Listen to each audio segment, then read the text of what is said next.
Hey, what's going on, everyone? We are back with another video this week, and this time we're going to do a Webflow video. What I'm going to do is I'm going to do a case study and just go over a recent website build that actually I did for a client as a freelancer, kind of on the side with my full-time job. And this is a Webflow build. It's a pretty cool one. It's a really fun one. So I thought this would be a cool video to just go over with everyone. Now, there's not going to be any cuts or anything here, so don't expect anything fancy. Just literally going to be a one-shot take. I've never done this before, but we're going to try it out, okay? But first of all, let me introduce myself. My name is R.R. Abrat, and I am a web designer and web developer. We're specifically focusing on Webflow. And this channel, if you're coming here for the first time, and we are sharing tips and tools for designers just like yourself. And specifically as a web designer, I work every day with a tool called Webflow. I myself have the honor and the blessing to work at this company called Webflow as a technical architect working with enterprise customers. And sometimes, once in a while, on the side as a freelancer, I do some freelance gigs. And one of them is a pretty fun one for a company called Millennium Space Systems. So I thought it'd be kind of cool for this week's video to just go over this recent website build that I did with a friend of mine. And we partnered together with this build and just go over some of the kind of nifty little tips and little tricks that we did to make this website work. And we'll just go over that today. Okay. I thought this was going to be a cool idea for a video. I posted something on Twitter, I think last week, that I asked the question, does a video talking through a recent Webflow build for a client sound interesting to you? And 84 people voted, and 96% of you said yes. There was a 3% that said no. So for the haters, maybe you just one hater out there, I'm sorry, but I'm going to go ahead and make one anyway. All right. So let's talk about this particular website. Millennium Space Systems is a Boeing company, a company owned by Boeing. I mean, they approached me with the opportunity to create a website for such a really cool company. First off, they're a company that sends satellites into space. Like, can I just be real with you? That is like amazing. That is so cool. Now, this is just a Webflow build. We actually didn't design this website. The design was actually made by their team, and they tasked us to make the build in Webflow. They gave us the Figma mockups, and we not necessarily exactly did what they did, but we did. We created their design, but added some cool little things here and there. All right. Fun fact about this company, I was actually able to tour the company, but I have 0 pictures or 0 videos to prove it. I have a vest though, which is cool. I have a Millennium Space Systems vest, but that's about it. Because it's a very secret company. Very secretive, of course, because they send satellites in space and things like that. I had to go through like some security clearance in order to be able to take a tour of their facility and see some of the things that they're showing in this video. That's a really cool trip. But I have no pictures or videos to prove it. You just have to take my word that it happened. All right. Like what someone says, if a tree falls in the forest and no one hears it, did it really happen? Right. Okay. So let's go over this particular build. Now, it starts out with a video header. And actually, fun fact, why did I scroll down there? Let's refresh this so we get some of those nifty little animations. Actually, fun fact with this, we started out with putting like some sort of a grid outline on the back. And we even had some sort of animations where it was like kind of staticky, because my friend and I had some idea to make a lot of the animations more themed around like glitchy, like video games, that type of vibe. But we were really going for that. A lot of our animations were like kind of staticky. And that was actually really cool. We even had like a grid here that would move around with your mouse and kind of a cursor animation. But the client said, hey, let's settle down a bit the animations. We're trying to accomplish a need here. They thought the animations were really cool, and they were really cool about it. By the way, this client, they're so awesome people. They thought the animations were really cool, but it just was not the look that we're going for. And that's probably a quick lesson real quick. When you're working now with businesses and enterprise companies, we do want to be creative. We want to do all these awesome animations and interesting, fun animations so that we can, put it on awards.com where we can win all these awards. But just remember, when you are creating a website for a company, your goal is not to win an award. All right.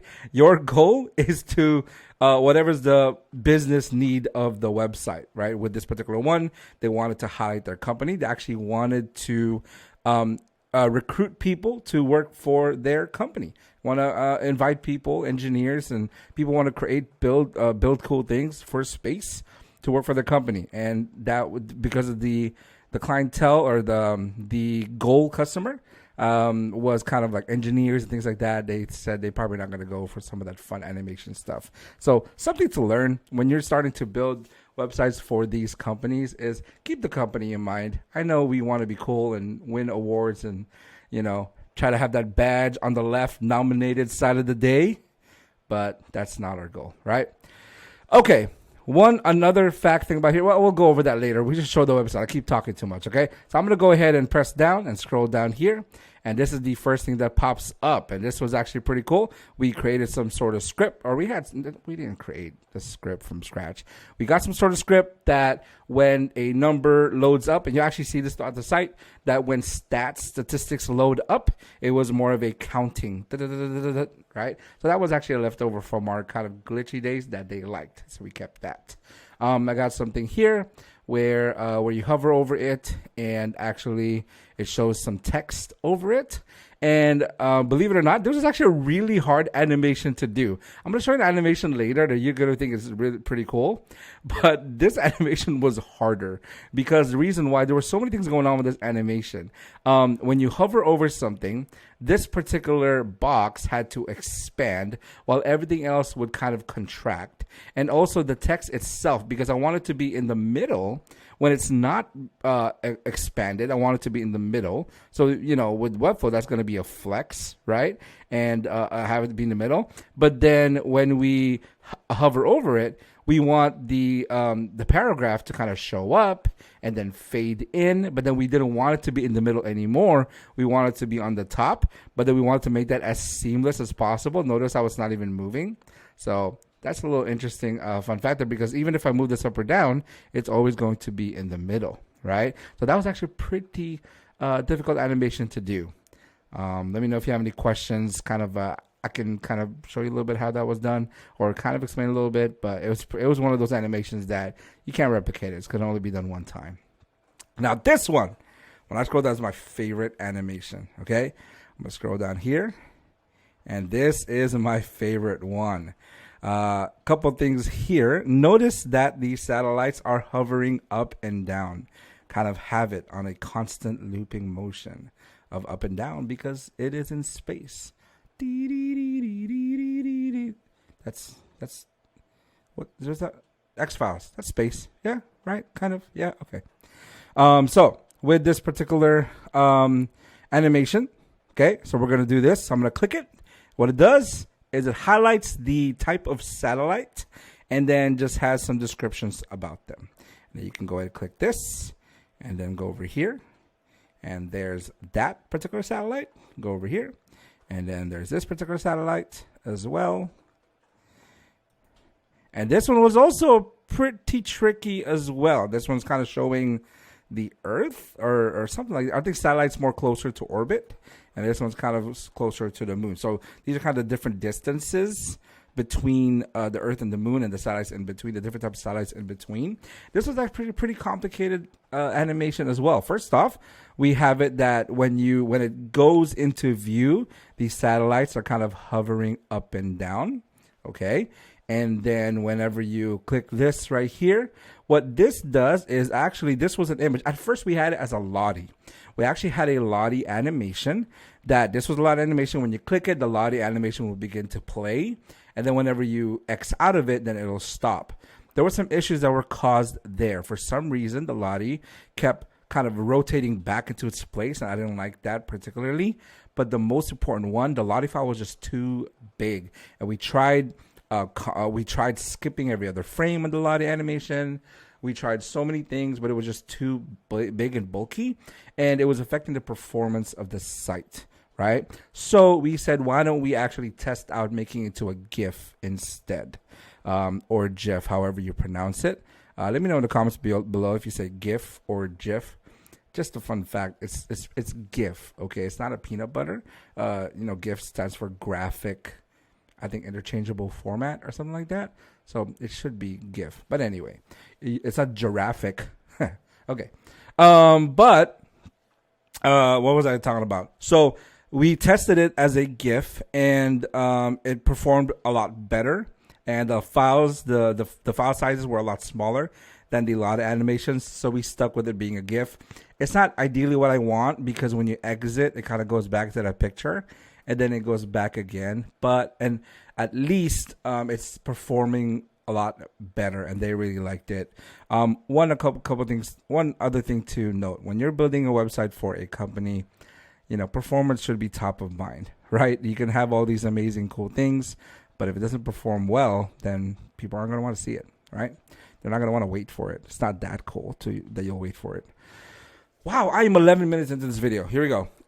So when you click, and one thing that we did here is actually, so there is an image, and there is a GIF that is constantly playing on the background. So that can cause some performance issues, but we tested it and it already performed fine. And what this does is when you click it, okay, the image disappears and kind of fades out while the GIF fades in simultaneously. So that's what we kind of did there to be a little bit creative. And if you notice what actually we do, it's still hovering, but the other images get darker first of all, and then they get a little bit smaller so as to highlight the main satellite that we want to show. It was actually pretty difficult. This was using absolute positioning. We have like the stars are different there, and then the Earth, and then the moon, and then we wanted to make sure that it was still kind of sticking to a relatively same position even when you move this left and right. And then also even with the button right here. Okay, so a lot of things going on with this one. I'm going to stop talking about it. We're going to go over here. Now this one was pretty fun. So these are just kind of GIFs, right? Looping GIFs. But if you notice this particular section, so they had this design where it looked like a tabbed folder. Now, we didn't want to use an SVG. Number one, we wanted it to be responsive. We also wanted it to be able to pretty much resize and size however we want, be able to expand here and there, apply the gradient and all that stuff. So this was actually custom code, and I can show you what it is actually if we go over here. And what's really cool with Webflow is when you have a custom code, when it's just CSS, it actually shows it in the designer. So this is using the CSS, which is, there you go, right here. So let's go ahead and look at this embed. And notice what I did is I called it Constellations Wrapper. Okay, Constellations Wrapper. And there's an embed right here, which I'm going to open. And that is a Constellations Wrapper. And that is actually a clip path. And we pretty much, I kind of just drew it, I did a polygon and kind of measured that correctly. And then anytime I need this tab folder thing, I'll just call a wrapper, Constellations Wrapper, and it'll automatically create that notch on the top of the tab folder. So a lot of things you can do with custom code. Actually, I did this a lot in this website, this kind of clip path polygon. We actually did that over here as well on these buttons. So these buttons, I will tell you right now, these buttons were a pain. Okay, so I just spit on my microphone. For those of you who are used to my videos, are always kind of cut and like all nice and stuff. Just I apologize about this one. This is going to be kind of a rough one. All right, no edits, one take session. Okay, so with this particular button, their design had notches on every button. And if you've ever done this before, it looks like it should be easy, right? Notches on the top left and right, on bottom left, top right, whatever. It should be pretty simple. But if you have ever done any custom code before, it is actually a lot harder than it looks. There is no automatic setting for it. And if you do know of an automatic setting for it, let me know. But this is actually created as well through custom code. But this particular custom code is in this HTML embed. And what I did is because I wanted to have this button. Now, this button is actually a symbol. Okay, well, let's do a couple things here. First off, we created a class called Notch. And I believe it's here. Let me go ahead and click that. This one's button outside, button inside. So that's actually different. But if I go to the project settings and go over here, we created a class called Notch. There's Notch and then Notch Small. For those of you who are not interested in this at all, I apologize, but let's nerd out here a little bit, okay? This Notch, and we use that whole clip path polygon again, but then we used percentage so that no matter, because the usual way that people would do this, especially in Webflow, is to just create an SVG. The problem with an SVG is because we wanted to make the notches consistent, okay? We wanted to make these notches consistent no matter how wide the button is, no matter how long the button is. We have it here. We have it here. We have it here. We definitely didn't want to make multiple SVGs. We wanted at the client, anytime they need a button like this, all they have to do is pull up the notch button and they're good to go. And they can go in here, change the text. It's not going to mess up the angles or anything. So what we did is we used percentages. A combination of percentage and pixels. So if you ever want to be a web designer and get into custom code, you got to learn your math a little bit here. So we created a clip path with a notch for this particular one. And what this actually does is you have two particular layers. You have the inside layer, which is background black, and then the outside layer, which is background what do you call it? Background white. Okay, that's what we did there. So it's actually two divs kind of together. There's button outside and button inside. It's not just a border because you can't actually do it on the border. What it does, it gets cut off. And one thing about the button, this one was a difficult one because if you imagine it as two divs, right? We have one div and then we have the back div. And then this particular one, they wanted an orange. They wanted an orange border, and they wanted the button to be blue. But if you notice, it's kind of a transparency. How in the world did we do that? We were battling with this for the longest time, and all we did is this. I made an orange that was super, super vibrant, but transparent. And then I made the button itself to be blur as well. All right, have a background blur, new Webflow feature, and thank you Webflow for applying that. So these are a lot of the fundamental things that we had here. And notice here we have it on some of the stat boxes as well. So instead of having to create SVGs for every single one of these, we created a class, we created a clip path polygon called Notch. And every time we wanted a div to have that notch, we just put the Notch class. That's all we did. Okay, let's go to other pages. This is getting too lengthy. 20 minutes just in the home page. All right, let's go to the What We Do page. In the What We Do page is a lot of just videos. There again, we have the counting part there. Every time you scroll down, I forgot I'm using my mouse. I have my mouse setting as kind of choppy, so it's not as smooth of a transition when you scroll down. So we actually should do that. Fun. Shout out to my friend who did this, where when you fade down, it instead of just disappearing or going out of the way, this fades out and this kind of fades out, makes it smaller. There's their videos, and as you scroll down, we have the statistic boxes kind of going there. Pretty cool.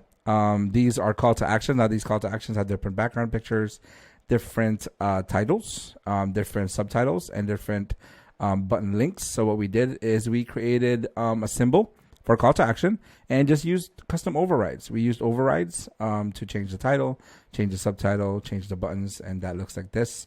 If you've never played around with Webflow overrides, this could be a good opportunity to do that. It's really useful for stuff like call to actions. I don't know why it's not here. That was embarrassing. But usually we have like, well, what I did here is the image there is kind of its own thing, and you would have the title, subtitle, all that stuff. Okay, let's go to another page. We have the Who We Are page. This was a pretty cool one. We actually went back and forth with this with their creative director as far as how they want this one. This is what they went with. This is ideally, I will say, this kind of not ideally the one that we wanted. There was originally, it was actually kind of cool. It was this thing that my friend made where it was a circle with different kind of vector icons around it, and as you're scrolling down, that vector, that whole circle kind of shifts, and the vector icon kind of emphasizes as you go through the different sentences, the different core behaviors that they have. And the thing on the left, the circle kind of switches. That was actually really, really cool. But there, a lot of the stakeholders thought it was a little too much. And so we kind of we toned it down and made it this one. Okay. There's their team, so on and so forth. And there's right here. These are all actually just their team made this animations. Once again, the notch, as you can see, is prevalent there as well. Instead of having to cut out all these SVGs, there's actually a CMS. And we just added the notch class. That's it. Okay, let's go over here. Let's go to the media room. I don't think there's much really. Oh, this one right here. Shout out to FinSuite Attributes. Here's your filtering in action right here. I guess they don't have any feature articles yet, but there's the filtering in action. Once again, we have the notches all over. So as you can see, that's why we didn't do the SVG route. We had to go with the class route because literally there's notches everywhere. Okay. Reset all. Shout out to FinSuite for Attributes. If you don't know about that, make sure you kind of Google FinSuite Attributes. If you ever need filtering or sorting or anything like that for your website, perfect tool for it. Next, this is a career page. This is pretty simple, kind of hover animation over here. And then the last one is the contact page. Contact page is a multi-step form. Shout out to Tom Beckers and Flowbase. I believe I got this template for them.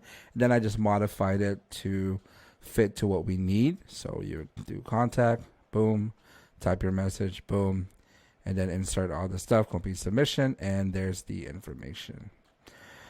Okay, I believe that is it. I hope that you enjoyed that. I hope there was a help there somehow. If you have any questions about this particular website, let me know. You can visit millennium-space.com. By the way, if you didn't know, Millennium is spelled with 2 L's and 2 N's. I didn't know it was spelled with 2 N's. Millennium-space.com. If you for some reason are a space engineer, you could go ahead and check out their site and apply for a job over there. I believe they're hiring. That's it. I hope that was a big help to you. Let me know if you have any questions about this particular build or the questions about Webflow. If you have, please like and subscribe, and I'll see you next time. Bye.